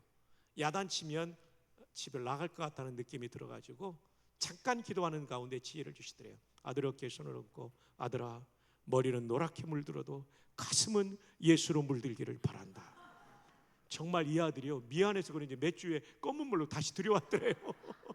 시간 지나면 까맣게 바뀌는데 미안하니까 검은 물로 들이고 왔고, 지금 목사가 됐는데 너무나 설교를 잘해요. 기대되는 젊은 목사예요. 비본질적인 것에 자유를 주는 거죠. 저는 결혼하고 제일 힘들었던 게, 저는 충청도 대전 사람이고 제 아내는 전남 고흥 사람입니다. 저는 생선이 익숙하지 않은 사람이에요. 근데 제 아내는 싱싱한 고흥 앞바다에, 녹동그 앞바다에 생선을 먹던 사람이어가지고, 저희 이제 충청도는 저희가 어릴 때만 해도 냉장고가 없는 시대 아닙니까? 생선은 막 양념을 많이 넣어서 비린내를 없애야 하는데 제 아내는요 양념을 별로 안 하더라고요. 생선을 쪄요. 저는 그 요리를 한 번도 먹어본 적이 없어요. 양념이 다른 게 아니라 간장 뿌려서 먹는 거예요. 비리다고 못 먹겠다 그러면 이거 바다의 냄새인데 왜 그런지 모르겠다고. 저한테는 비린 거고 아내는 바다의 냄새인 거예요. 또 하나는 가장 큰 차이는 저는 뭐 튀긴 거 이런 걸 좋아하는 집안의 아들인데 제 아내는 튀김을 절대 안 먹는 집이에요. 저는 좀 기름진 걸 좋아하는데 제 아내는 채소 위주의 식단을 가진 집이에요. 결혼해가지고 상을 차렸는데 맨날 풀만 올라오는 거예요. 육군 중위 군목이 월급이 15만 원인데 다 떼고 나면 10만 원 받는데 뭐 고기 해달라는 말은 어떻게 튀김이라도 해달라고 그러면 절대 안 해주는 거예요. 어느 날은 진짜 풀이 많이 올라왔어요. 저도 화가 났어요. 오늘은 숲이 올라오는구나. 상처를 받았더라고요. 그 다음 말은 안 했어야 되는데 이걸 참지 못하고 좀 이따 뱀 나올 것 같다. 이런 말을 절대 하면 안 됩니다, 남자 여러분들. 그게 30여 년이 지난 오늘까지도 상처가 됐더라고요. 근데 제 아내가 해준 건 단백질 채워주기 위해서 콩하고 두부 이런 건 해줬어요. 근데 저는 튀김이 맛있었는데, 근데 30여 년이 지내놓고 보니까 비본질적에서 자유를 줬죠. 제가 뭐 그거 가지고 더 싸우지 않았어요. 주는 대로 먹을 수밖에 없죠 뭐. 그래가지고 30년이 지내놓고 보니까 저희 6남매인데 둘째 누나 빼놓고 저 빼놓고 다 고혈압이에요. 왜냐하면 어머님이 고혈압, 아버님 고혈압 있으셨거든요. 저는 아직도 120에 80 어라운드에 머물고 혈압약을 안 먹고 당뇨약도 없이 성인병 없이 한 해에 제가 두세 번 대학생들하고 헌혈을 합니다. 만 63세. 이것은 하나님의 은혜인 동시에 풀을 먹인 제 아내의 공로라고 생각합니다.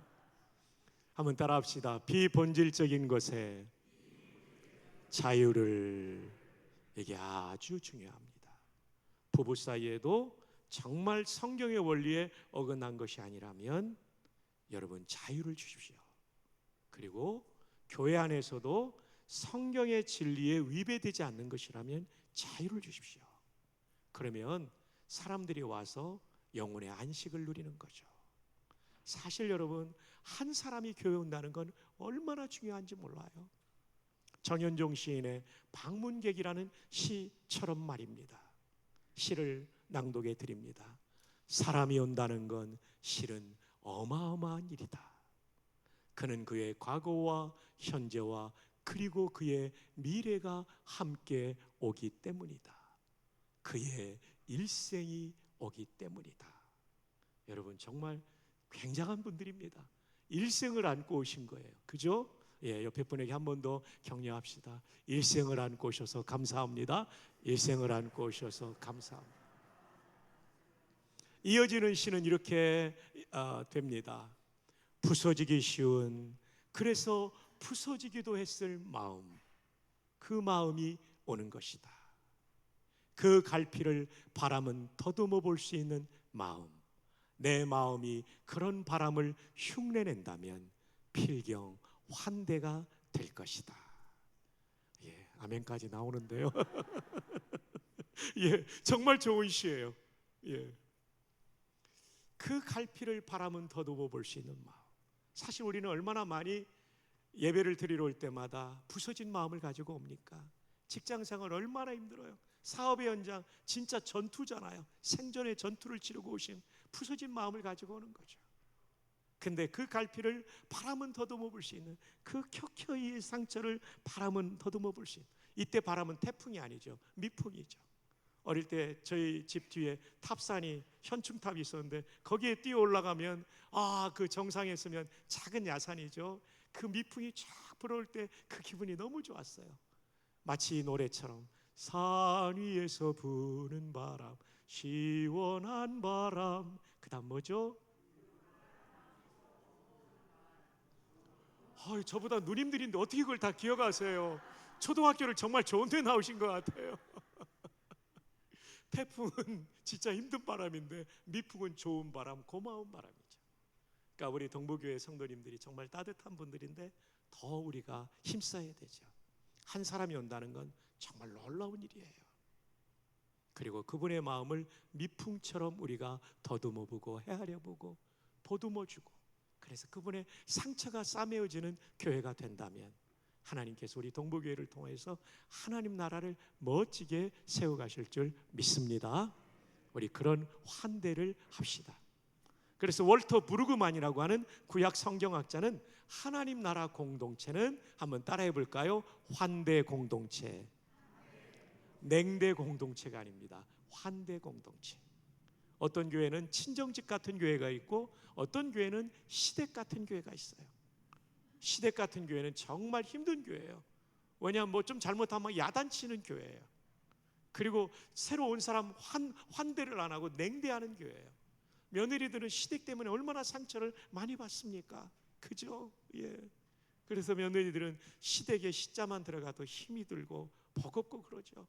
그래 나물 중에도 시금치 나오면 왠지 젓가락에 안 가고, 성경 읽다가 시편이 나오면 잠언으로 건너뛰고 싶고, 이게 시댁인데요. 교회가 시댁 같으면 안 되는 거죠.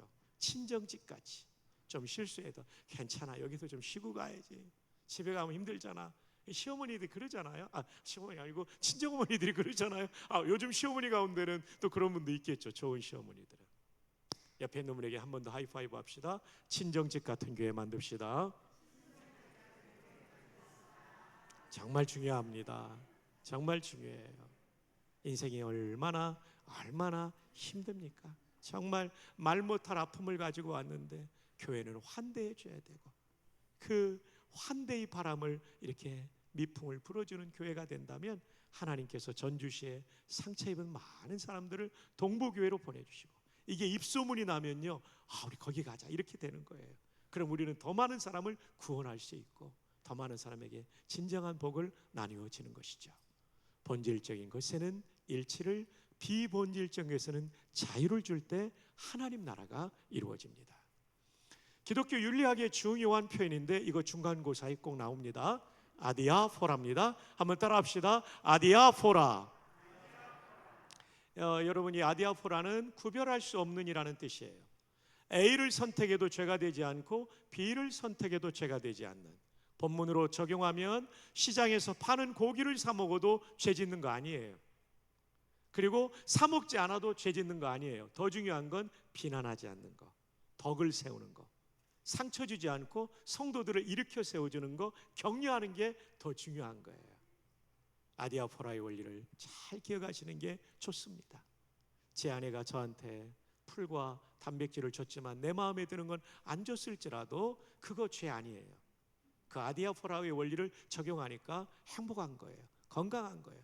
저 팔굽혀펴기도 잘합니다. 예, 한번 해볼까요? 예, 시간상 안 하겠습니다. 끝나고 보고 싶은 분은 와주십시오.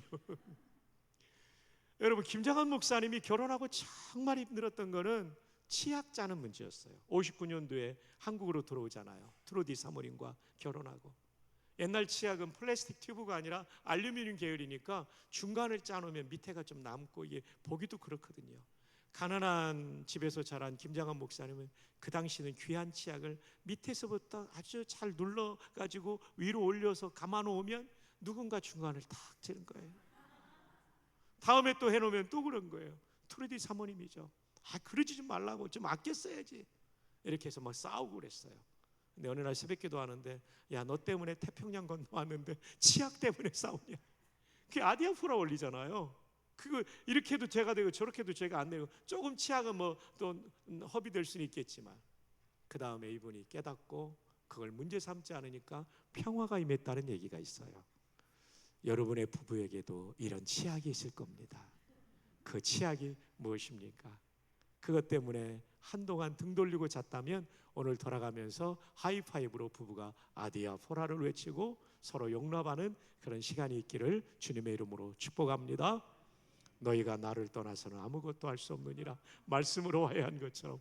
자, 이 아디아포라 너무 중요해요. 전후좌우에 한번 아디아포라 한번 합시다. 아디아포라.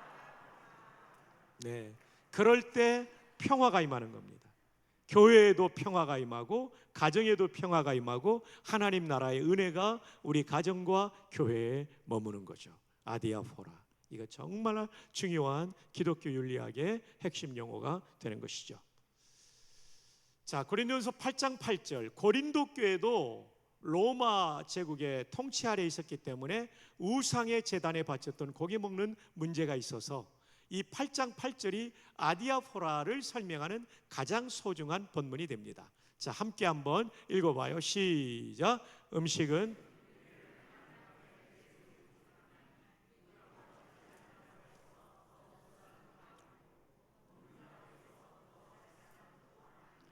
먹지 않는다고 해서 못 사는 것 아니고 먹는다고 더 잘 사는 것도 아니다.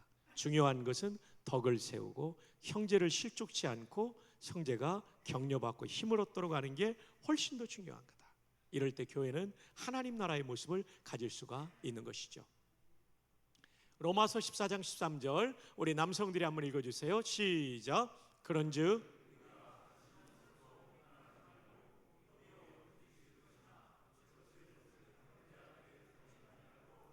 아멘.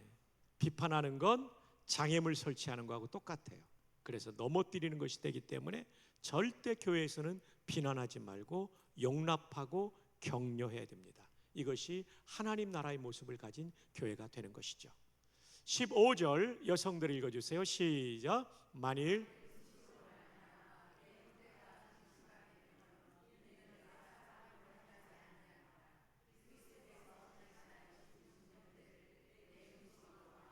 사실 옆에 있는 형제 자매가 얼마나 소중합니까? 그리스도께서 이분을 살리려고 십자가에서 죽으신 거예요. 이 먹는 문제 때문에, 다른 말로 하면 내 생각이 안 든다고 비난하는 것 때문에 이 형제가 믿음에서 망해지면 안 된다는 거죠. 넘어지면 안 된다는 거죠. 정말 우리 옆에 있는 분은 소중한 분들입니다. 예수님이 피 흘려 구원하신 분, 천국 가서도 만날 분들이죠. 정말 우리가 그렇게 격려해야 되죠. 날 사랑하심,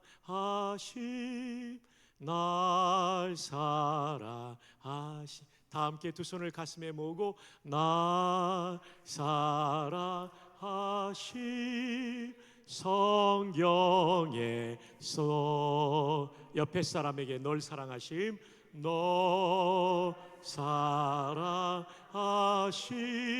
오 너 사랑하심, 널 사랑하심 성경에 써 있네. 아멘. 옆에 있는 분 남의 아내가 아니면 한번 꼭 안아줍시다. 남성은 남성끼리, 여성은 여성끼리. 정말 귀한 분입니다.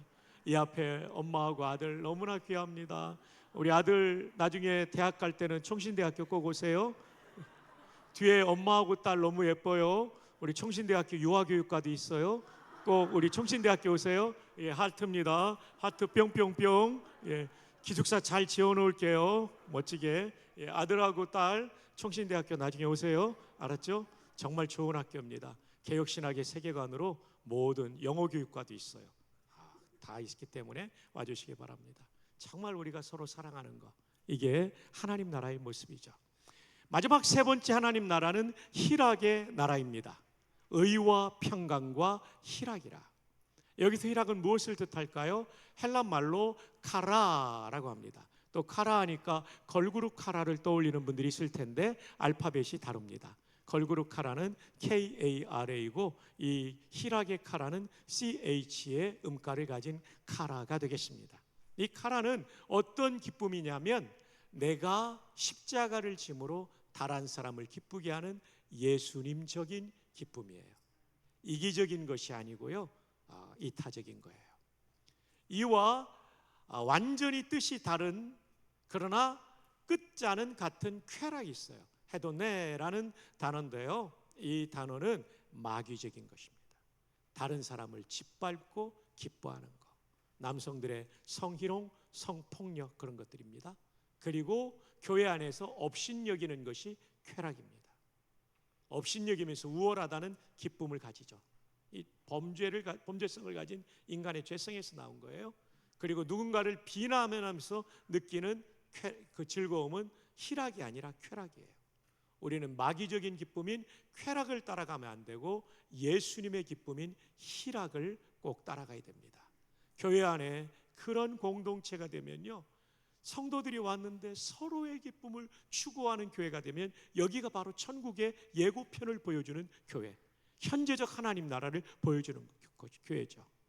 그러면 전주 시민들이 왔다가 충격받죠. 대개 사회는 내 기쁨을 먼저 추구하잖아요.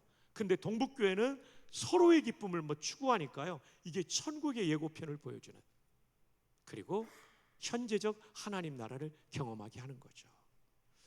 여러분, I am Christian이라는 미국 목사님이 쓴 책이 있어요.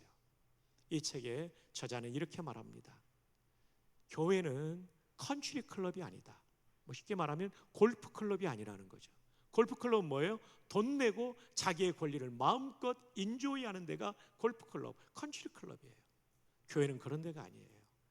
교회는 예수님처럼 나 자신을 주고 희생하며 다른 사람을 살리는 거예요. 미국 교회가 변질됐다고 그분이 아주 큰 소리로 부르짖고 있는 거예요. 내가 헌금했으니까, 내가 출석해 주니까 교회는 나를 섬겨야 돼. 이건 컨트리 클럽 정신이에요. 이건 십자가를 따르는 교회 모습이 절대 아닌 거예요. 여러분, 어느 한 분도 교회 와서 권리를 주장하지 마십시오. 우리는 종이에요.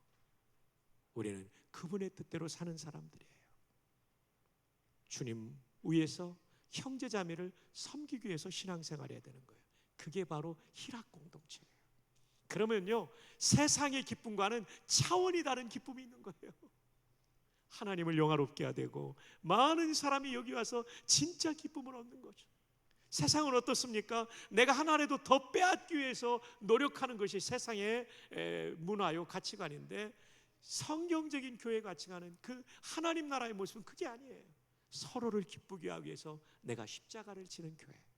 와, 저는 동부교회가 이런 교회가 되기를 하나님이 바라신다고 믿습니다. 예, 그런 의미에서 이렇게 한번 축복합시다.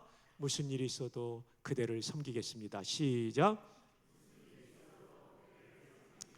구체적인 실천 사항으로 한 번만 더 인사합시다. 한 달 안에 식사 한 끼 꼭 대접하겠습니다. 제가 이번에 와가지고요, 어제 장로님들하고 밥 먹는데 진짜 좋았어요. 우리 그조 장로님, 와, 이 교제를 하니까요, 이야, 저랑 동갑인 61년생 장로님들 만나니까 와, 친구 같고 너무 좋더라고요. 와, 어르신 장로님들의 지나온 생애를 들으니까 얼마나 좋은지. 여러분 꼭 식사 한 끼 대접하세요. 제가 약속할게요. 김 목사님 서울 오면 제가 밥 꼭 따뜻한 밥 대접해서 전주로 보내드리도록 하겠습니다. 이게 중요합니다. 교회는 쾌락을 주장하는 사람이 있으면 안 돼요. 교회는 컨트리 클럽 아니에요. 교회는 여러분이 돈 내고 권리를 누리는 곳이 아니에요. 하나님께 받은 거 드리면서 섬기면서 은혜를 누리는 것이 교회이죠. 여러분, 성경의 장과 절은 처음부터 구분되었을까요? 1번 처음부터 구분되었다, 2번 나중에 구분되었다. 정답은 맞습니다. 저는 주로 2번에 정답을 배치하죠. 언제 됐냐면, 장은 여러 시도가 있었지만 우리가 쓰는 장은 1204년 캔터베리 대주교 랑토니, 절은 1551년 프랑스 사람 스테파누스, 랑토는 영국 사람이죠. 스테파누스는 놀랍게도 평신도였어요. 성경을 얼마나 많이 읽었는지. 이 아들이 유명한 신학자였고 신학적인 견해도 있었어요. 지혜도 있었고 인쇄업을 하니까 성도들이 좀 쉽게 성경을 찾도록 절을 구분한 거예요. 자, 우리는 얼마나 좋습니까? 만약에 장절이 구분 안 됐으면 오늘 본문을 읽는데 담임 목사님이 애먹으셨을 거예요. 여러분, 오늘 성경이요, 로마서인데요, 좀 뒤쪽에 있걸랑요.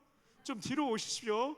그리고 비판에 대한 얘기가 나오다가 하나님 나라는 거기가 오늘 본문이에요. 이렇게 했을 거예요. 근데 장과절이 있으니까 얼마나 좋아요. 우리 열심히 성경 읽어야 됩니다. 그러면서 여기서 중요한 것은 장과절은 후대에 만들어졌기 때문에 절대적이지 않고 14장이 본문이라도 내용이 15장까지 연결될 수 있다. 그래서 오늘 본문이 바로 희락의 내용이 15장까지 연결되는 거예요. 이걸 설명하려고 한 거죠. 1절 여성들께서 읽어주십시오. 시작.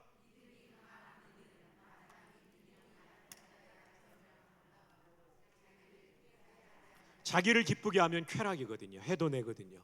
2절 귀하신 남성들 읽어주세요. 이게 희락입니다. 이웃을 기쁘게 하는 거예요. 교회 와가지고 내 기쁨을 하면 안 되고 서로 기쁨을, 믿음이 성숙하고 직분을 가진 분일수록 이웃의 기쁨을 추구해야 돼요. 근데 술 사주고 마약 사주고 기쁘게 하면 안 되죠. 선을 이루고 덕을 세우도록 해야 되죠. 그리고 목회 방침을 따라가야 되죠. 난과제사랑에 수석보 목사 있을 때 어느 소그룹이 그냥 독립기념일 7월 4일입니다. 이 연휴에 주일을 빼먹고 그 소그룹 전체가 빠져버렸어요. 오정희 목사님 이걸 듣고 굉장히 서운해하시더라고요. 왜냐하면 그 교회는 제자훈련과 소부를 강조하는 교회인데 담임 목사님 목회 방침에 어긋난 거죠. 이 덕이 안 되더라고요, 그 순장님이. 그래서 여러분 꼭 기쁨을 추구하더라도 선을 이루고 교회의 덕을 세우도록 하는 기쁨을 추구해야 됩니다. 그리스도께서도 자기를 기쁘게 하지 아니하셨나니. 예수님이 자신의 기쁨을 추구했다면 절대로 십자가 안 지십니다.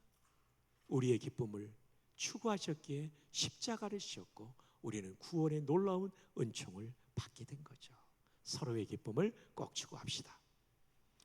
자, 8장 13절 보배로우신 여러분 함께 읽어요. 시작. 그러므로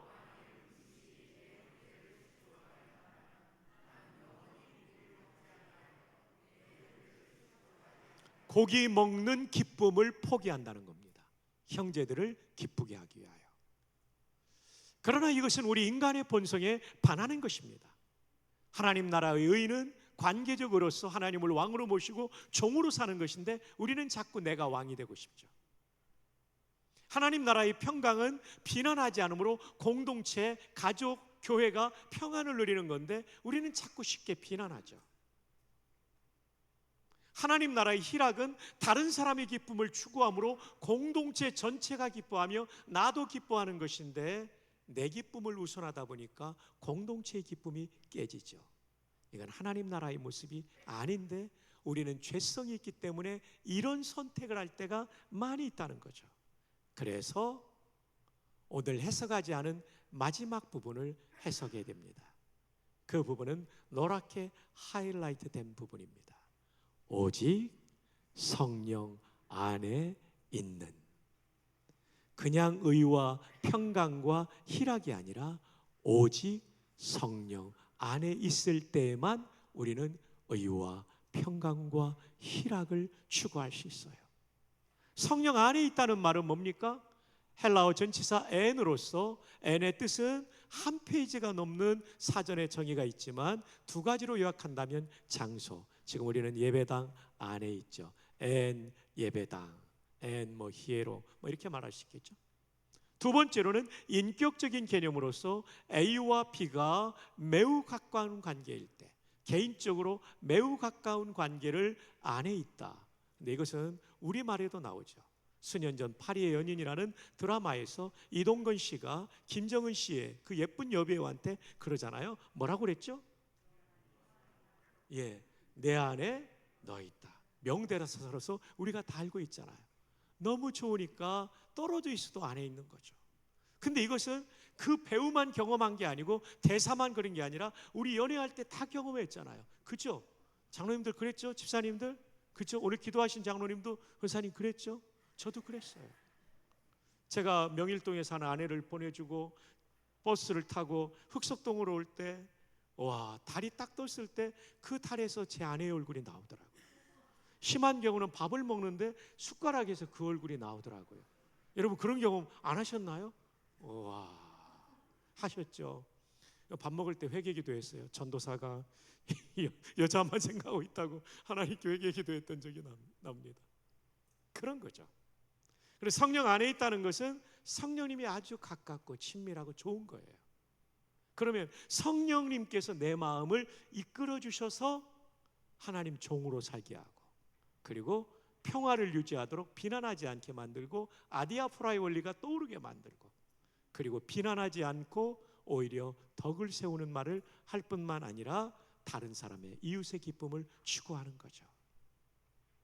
올 한해 우리 일생 성령 안에 거하기를 바랍니다.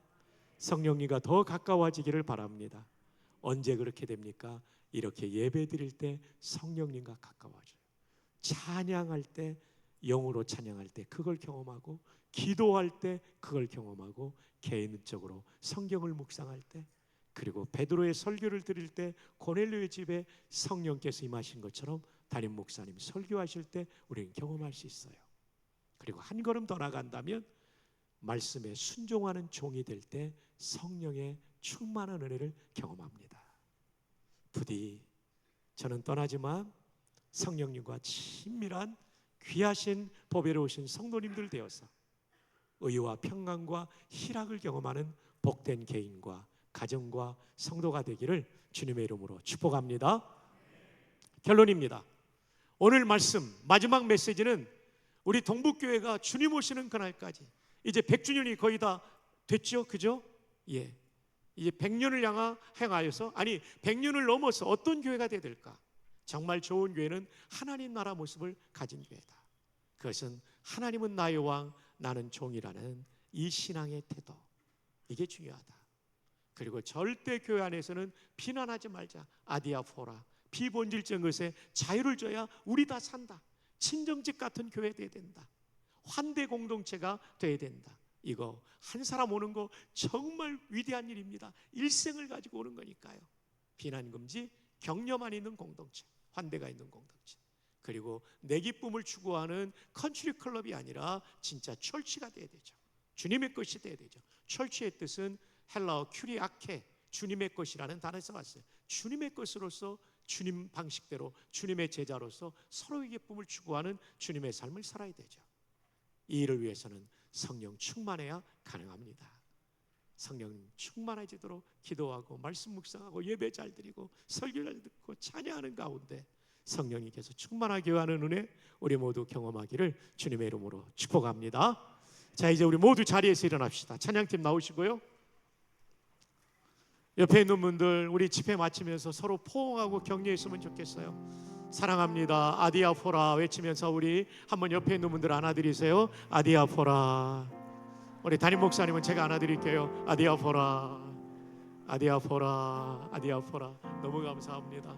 아디아포라, 정말 감사합니다. 지휘자님도 우리 찬양팀도 아디아포라. 여성은 여성끼리 한번 허그했나요?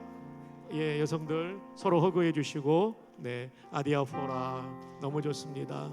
예, 찬송가 208장 찬양 우리 할 건데요, 이 가사에 오늘 설교가 다 있어요. 우리 부목사님 일로 올라와요. 한번 허그합시다. 아디아포라. 아, 찬양님도 너무나 잘했어요. 예, 감사해요. 제대로 합시다. 저 라이드 해주신 부목사님 이따 갈 때 할게요. 네. 자, 우리 찬양할 때 다짐하는 마음으로 오른손을 왼쪽 가슴에 얹고 우리 함께 찬양합시다. 내 주의 나라, 하나님 나라가 바로 우리 교회죠. 물론 하나님 나라는 교회를 넘어 더 큰 영역에 미치지만요, 찬양합니다. 내 주의 나라와 내 주의 나라와 주 계신 성전과 피 흘려 사신 교회를 사랑합니다. 내 주의 교회는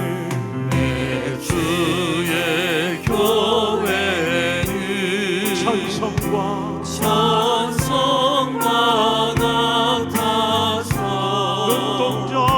눈동자 같이 아비성을 보호하시네. 이 교회 위하여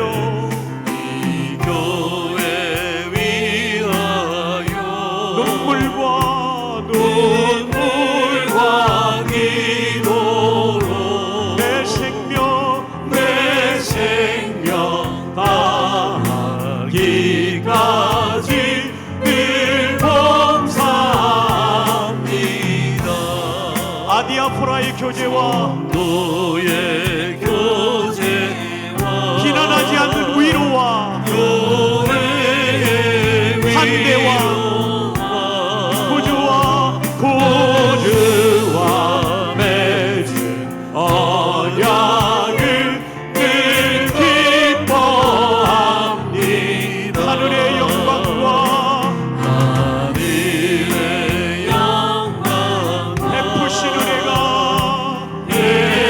베푸신 은혜가 진리와 함께 영원히 시원해 넘치네.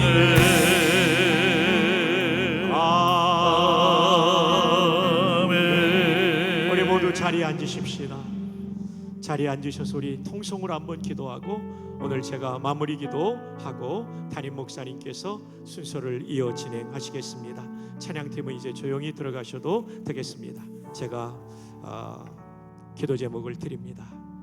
하나님, 우리 동부교회가 100주년을 앞에 주고 있습니다. 더 성경적인 교회, 하나님 나라 모습을 가진 교회 되도록 우리 교우들 모두가 성령 충만하게 도와 주시옵소서. 아멘. 종놈으로 살게 하여 주시옵소서. 아멘. 아디아프라의 원리로 비난하지 않고 덕을 세우며 격려하는 환대 공동체가 친족집 같은 교회가 되게 해주십시오. 내 기쁨을 추구하는 컨트리 클럽이 아니라 정말 주님의 것으로 주님의 삶을 담은 성도의 기쁨을 추구하는 그런 희락 공동체가 될 수 있도록 하나님, 우리 교회를 이 마지막 시대에 가장 성경적인 하나님 나라 모습을 가진 교회로 사용하여 주옵소서. 아멘. 세우신 담임 목사님과 당회 장로님들과 우리 부목사님들과 전도사님들, 교회 리더들에게 은혜를 더하여 주옵소서. 아멘. 연약한 성도들 그리고 실족한 성도들이 있다면 회복되어 믿음의 길에 곧장 올라서서 힘있게 사역할 수 있도록 아멘. 도와달라고. 사랑하는 주님을 우리 한번 간절히 주여 한번 부르며 우리 통성으로 기도의 자리로 나아갑니다. 주여, 하나님 아버지 고맙고 감사합니다. 귀하고 귀한 하나님의 백성들과 함께 3일 동안 하나님의 말씀을 나누게 도와주셔서 감사합니다. 아버지여, 귀하신 우리 성도님들, 아버지여, 일평생 신앙생활할 때에 설교를 인문학 강의 정도가 아니라 나를 향한 살아있는 하나님의 말씀으로 들을 수 있도록 아버지 하나님이여 도와주시기를 간절히 빌고 원합니다. 말씀이 역사하는 교회, 말씀이 역사하는 성도들, 아버지 하나님 은혜를 베풀어 주시기를 원합니다. 간구합니다. 성령의 충만한 교우들이 되게 하시고 성령의 지배를 받는 성도들이 되게 하여 주셔서 성령 안에 거하는 성도들이 되게 하여 주셔서 하나님을 나의 왕으로 모신 하나님 나라의 의를 경험하는 교회가 되게 하여 주셔서 하나님께서 마음껏 통치하시는 우리 동포교회가 될 수 있도록 인도하여 주시기를 원합니다. 우리 교회는 평화가 가득한 교회가 되기를 원합니다. 서로가 서로를 향하여 비난하지 않는 환대, 냉대하지 않는 환대, 그리고 따뜻한 격려, 그런 교회가 될 수 있도록 하나님 도와주시옵소서. 이 마지막 시대에 상처 입은 전주의 수많은 사람들이 아버지여, 전쟁과 같은 세상 속에서 힘들었던 성도들이 다 나와 이곳에서 하나님을 만나는 자리, 은혜의 자리, 진정진의 모습을 더욱 세울 수 있도록 도와주시기를 원합니다. 거룩하신 하나님, 내 기쁨을 추구하는 컨트리 클럽이 아니라 진정한 철치가 되기를 원합니다. 참으로 하나님의 은혜가 넘치는 교회, 서로의 기쁨을 추구하는 희락 공동체, 아버지 하나님, 이곳에 오는 일마다 세상과는 다른 기쁨이 있는 교회, 세상이 줄 수도 할 수도 없고 세상이 빼앗을 수 없는 기쁨이 있는 교회 되게 하여 주옵소서. 앞장서 주시는 담임 목사님과 당의 장로님들에게 복을 도와주시고 부목사님들과 전도사님들에게 복을 도와주시고 우리 중직자님들에게 함께하여 주시고 앞장서 나갈 때 하늘의 능력과 권세와 함께하여 주시옵소서. 주님이 기뻐하시는 그 교회 거룩한 성의 마지막 날 주시옵소서. 은혜 주심을 감사합니다. 교회가 하나 되게. 거룩하신 아버지, 3일 동안 주의 말씀을 전하게 하시니 감사합니다. 아멘. 저는 잊어버려도 주의 말씀은 잊지 않게 하여 주시옵소서. 아멘. 이제 100주년을 향하여 나아가는 우리 동부교회가 하나님 나라 모습을 한껏 가진 가장 좋은 교회 되도록 인도하여 주시옵소서. 아멘. 오로지 성령 충만을